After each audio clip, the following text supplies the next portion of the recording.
All right, here is Scott Dixon does not advance to the Fast Six. Just what more did you need? What were you fighting out there? Track position was quite tough. You know, I could only see as far as the 66 and the 8, and had to abort the first 2 laps, push laps, just because you know, they were backing up into us. I'm guessing, you know, the 66 had traffic, and by that point we had kind of burnt the rears off. So for whatever reason, a lot of our team cars actually got very loose in that session, unless you were able to push early.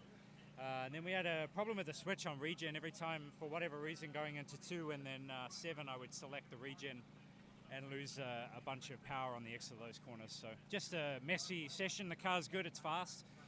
Unfortunately, it cost us quite a few spots. How different is the track going to be tomorrow with the really, really hot temperatures? I think a lot of it is just really going to be about you know, the temperature and degradation. So, you know, I'm sure it's not going to help the red. You would kind of say, with how the season's gone so far, that the red would probably be the favored tire here. But with 95 degrees tomorrow, you know, we'll get a little bit more of an understanding, I think, this afternoon, with the warm-up being late, as the track's warming up today, so we'll see.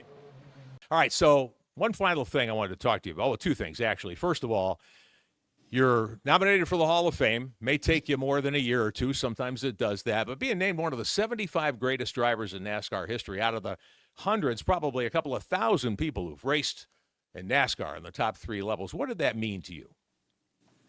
I really thought I pissed them off a few times.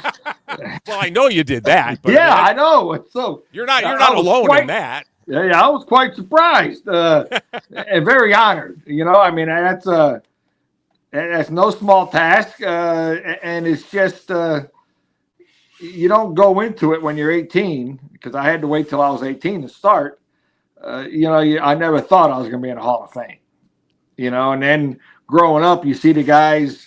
I would go to the racetracks and you see the black jackets and New England Auto Racing or Hall of Fame guys. And I was, that guy's an old racer. Oh, that guy's an old racer. That guy's an old racer. Yeah, well, now I got one of those jackets. I'm one of those old racers. You're still young at heart. I know that. So don't worry about that.